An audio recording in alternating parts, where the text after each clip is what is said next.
Hi guys, welcome back to the channel with Chicago Pro entire lineup results. So there were 15 contenders in open division and Seth Shaw has taken last place in the show. Even he came 30 pounds heavier than last year, but his conditioning was missing.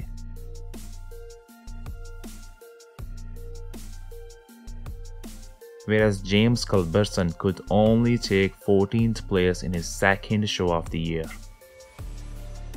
Last year, Egyptian athlete Islam Muhammad lost his wife due to the cancer, and now this year he was capable to make a comeback after 2018 Romania Pro. I think he has talent to perform way better than just 13th place. So hopefully he competes in next shows to earn some better places.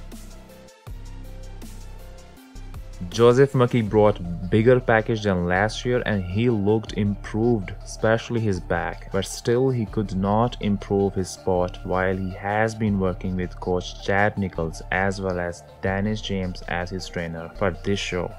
He's been competing in IFBB Pro shows since 2017, but we have not seen him cracking top 5 so far in any show. 36 years old Joseph has been beaten by 46 years old Phil Klaha according to judges. Phil was at 8th place last year in Chicago Pro, but this year he had to settle for 11th place. 10th place is taken by Slavoj Bednar from Czech Republic. I do believe he had better condition and much better balanced physique, which allowed him beating Joseph and Phil Klaha. But I don't think Joseph can be beaten by Phil. He had more muscle mass and better overall legs, as well as smaller midsection compared to Phil. Coach Chris Aceto athlete 35 years old Matt Kuba has finished taking 9th place in Chicago Pro 2021. His best show was Indy Pro 2019 where he was at 7th place. Justin Maki has brought by far the heaviest physique on stage with 22 pounds of more muscles on his frame, and he looks more conditioned than last year, but this year lineup was very strong. He had to settle for 8th place only. Zach Merkel has presented a very impressive package in his first ever professional show, and earning 7th place in overall 15 strong contenders is a very great result for a young athlete. The biggest contender on Chicago Pro stage, Hassan Mustafa, has competed back-to-back in 4 shows: New York Pro, Cali Pro, Puerto Rico Pro, and now Chicago Pro, where he has arrived at 6th place. By far, we have not seen some major improvements in conditioning department, and Hassan and his coach Chris Aceto are having difficulty finding the right formula for him, I believe, since 2019. But one thing is sure, he will be unstoppable whenever he steps on stage with super dry hard condition. So Roelly Winklaar had to settle for 5th place. Almost everyone was having him winning the show, but unexpectedly Roelly came very flat and seems like he was 20-25 pounds smaller than his usual contest weight, which gave advantage to Hunter Labrada winning the show, and it also gave opportunity to some people to bash on Roelly Winklaar by saying he's done, age is catching up to him, etc., which is quite disrespectful and very sad to see people making fun of top Olympia contenders since 2010. So in my personal opinion, People's Champ was in good condition, although he was flat and much downsized, especially his legs, and also his midsection was not well controlled.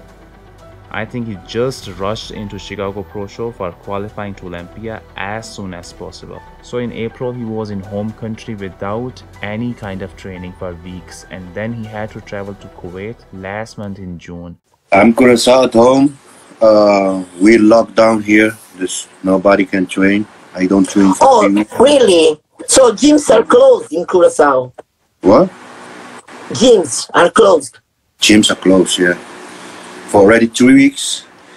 They do it 2 weeks more, but 2 weeks more. Yeah. But did you find a way to train in any?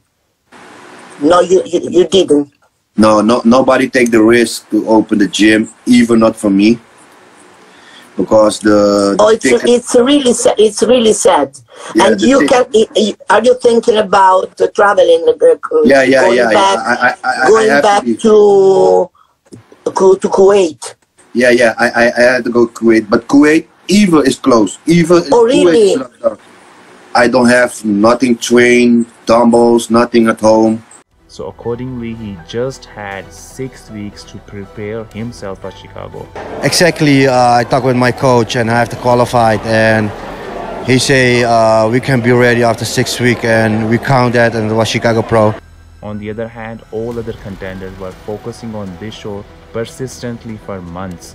But Champ is not done yet, and surely we will see his much better package on Tampa Pro stage.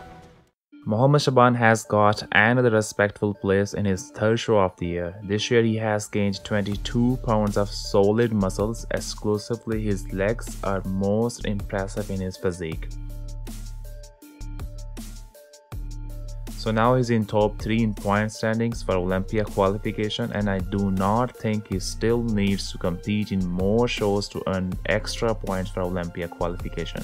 Third place finisher Maxx has been working on his legs and back thickness with coach Milos Sarcev, and I think Maxx looks phenomenal in this show, and in my standpoint his legs really look bigger than last year Olympia, although it's still his weak point. But bringing up his legs at age 41 is really incredible. Runner-up Brett Wilkin had a very sensational debut in Chicago Pro, and he brought undeniably very outstanding physique. His condition was on point, had a balanced physique. Precisely, he had the most shredded glutes in the whole lineup. He actually added almost 35 pounds of solid muscles to his frame after transitioning from 212 division. I only see him weak in his front double bicep shot, but overall it was extremely impressive and very exciting debut. So Hunter Labrada has won his second pro show by beating some big names in the lineup. In my standpoint, he brought bigger and condition-wise better package than last year's performance. But arguably Brett Wilkin was more conditioned compared to Hunter, but obviously Hunter had size advantage which led him winning the show, and it was very inspiring and proud moment for his parents seeing him winning and qualifying to Olympia. So congratulations to Labrada family for this amazing victory. Thanks for watching and stay tuned for more updates. But it ain't about how hard you hit. It's about how hard you can get hit and keep moving forward. How much you can take and keep moving forward. That's how winning is done.